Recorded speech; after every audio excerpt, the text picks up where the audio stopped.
Oi gurias, oi guris. Hoje eu entrei de um jeito diferente, saudando aos deuses, porque hoje eu vou começar a contar para vocês a história segundo a antiguidade clássica. Na Grécia Antiga, no começo, tudo era o caos. De uma grande escuridão surgiu uma entidade chamada Gaia, a Mãe Terra. É na sua forma horizontal, com suas formas voluptuosas de montanhas, vales, passou a se sentir sozinha, porque foi a primeira entidade criada. E logo em seguida surgiu o amor, o Eros. Sentindo-se sozinha e precisando de uma companhia, surge Urano, o deus céu. A própria Gaia dá origem a Urano, que chamaríamos mais tarde de Deus Céu. Esse casal recém-formado apaixona-se e passam a viver uma tórrida história de amor. Porém, a volúpia do Deus Céu era exacerbada, e por conta das curvas também voluptuosas da Mãe Terra, ele, apaixonado pela então companheira, passa a ter noites memoráveis e dias incríveis de muito amor, sexo e consumição. Esse ato apaixonado e prolongado dia e noite fez com que a Mãe Terra, que até hoje vive na horizontal, não é verdade? A Terra é horizontal.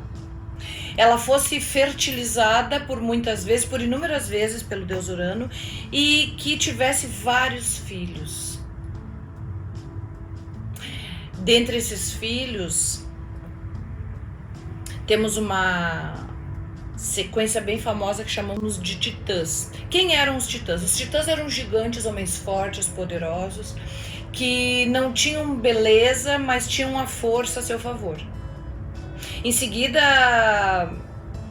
a fertilização continuou e a Mãe Terra teve muitos outros filhos. Teve os próprios deuses gregos, que mais tarde fariam a dinastia greco-romana. Teve os hecatônquiros, que eram criaturas estranhas, dotadas de força descomunal e a aparência horrenda. Eles tinham 10 mãos. Dentre esses filhos titãs da Mãe Terra, tinha um que seria o mais poderoso deles, chamado Cronos ou Saturno, o Senhor do Tempo. Eu costumo ilustrar essa história quando eu falar para as minhas alunas, que até tem um produto de uma linha dessas de cosmético bem comum, que chama Cronos, que é um creme que passa para tirar as linhas do tempo. Cronos é o próprio tempo. Esse titã, guris e gurias, ele era um personagem assim muito forte, determinado, arrojado.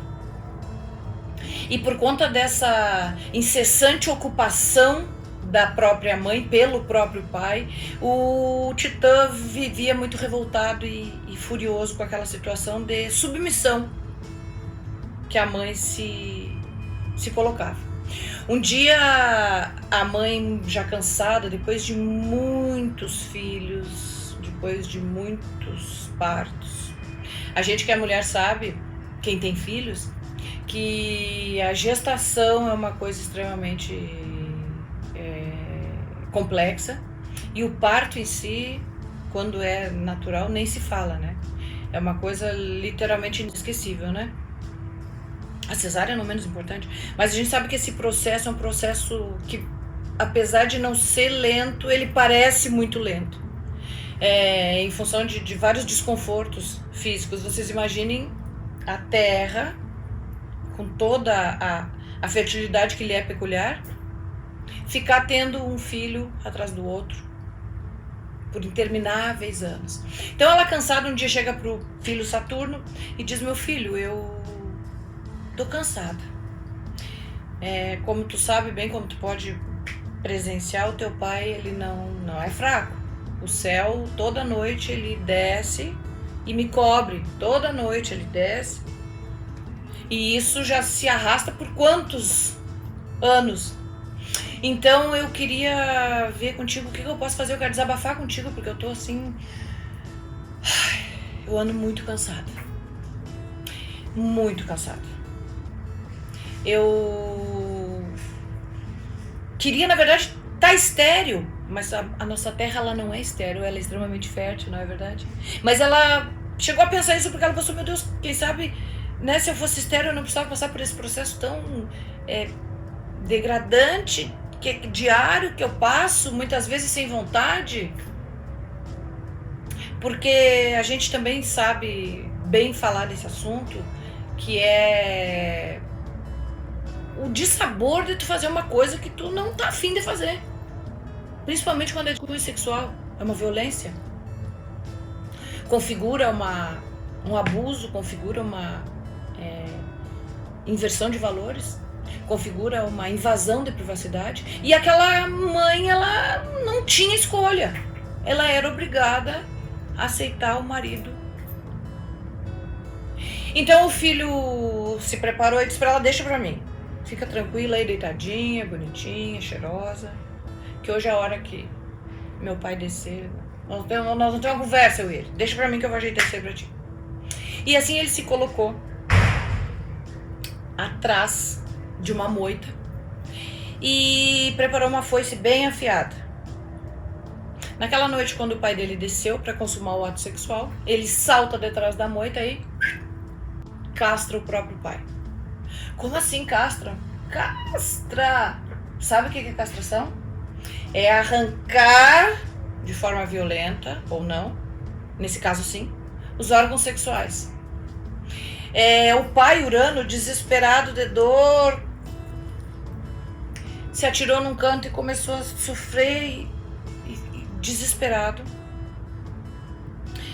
E o Cronos, sem piedade nenhuma, pegou o pai e jogou o pai no Tártaro.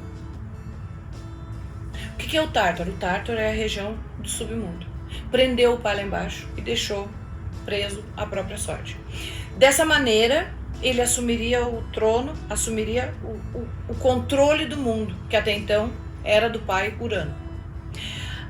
O objeto, o conteúdo da castração, a parte que for arrancada do próprio pai, Cronos arremessou com tamanha força em direção ao oceano, e todos os órgãos sexuais do pai desceram para o fundo do oceano. E quando chegaram lá embaixo, os testículos de Urano liberaram o esperma, e desse esperma formou-se uma concha de madrepérola. E dessa concha de madrepérola, meus queridos, nasce Afrodite ou Vênus, a deusa da beleza e da fertilidade. Fertilidade porque nasceu do testículo do pai. Vocês, como nós todos, né? Vocês podem ver aqui nessa figura a concha. Na verdade, isso aqui é a representação de um quadro famoso de Botticelli chamado O Nascimento de Vênus, que conta mais ou menos essa história que eu disse para vocês. Então nasce Vênus, maravilhosa, divina.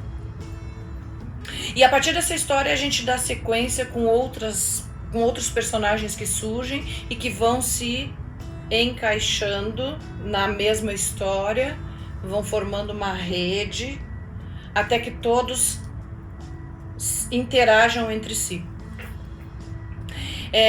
Quando eu dizia para vocês no outro momento que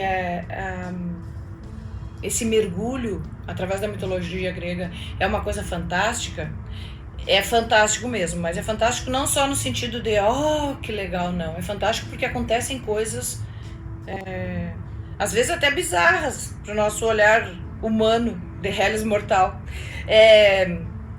É comum um filho nascer da coxa do pai, a outra filha nasce da cabeça do pai dela, o outro avô atira a filha e o neto no mar para serem mortos. São coisas assim que, né, que a gente pensa, nossa, calma, são somente mitos, que tem uma mensagem subliminar que é fazer a gente pensar e se colocar nas devidas proporções nos assuntos e temas que as histórias propõem. Então, é literatura, né? Isso é literatura. Então, a proposta que eu tenho para vocês é que naveguemos juntos por esse mar de Poseidon, observando as influências das entidades e o direcionamento que elas pretendem nos mostrar e nos dar, para que a gente chegue à luz da razão, à luz da consciência, e para que tomemos partido do que pode ser feito para melhorarmos enquanto seres humanos. O nosso capítulo de hoje se encerra aqui. Muito obrigado a todos vocês e a gente volta a se falar logo, logo. Deus abençoe a todos. Um grande beijo.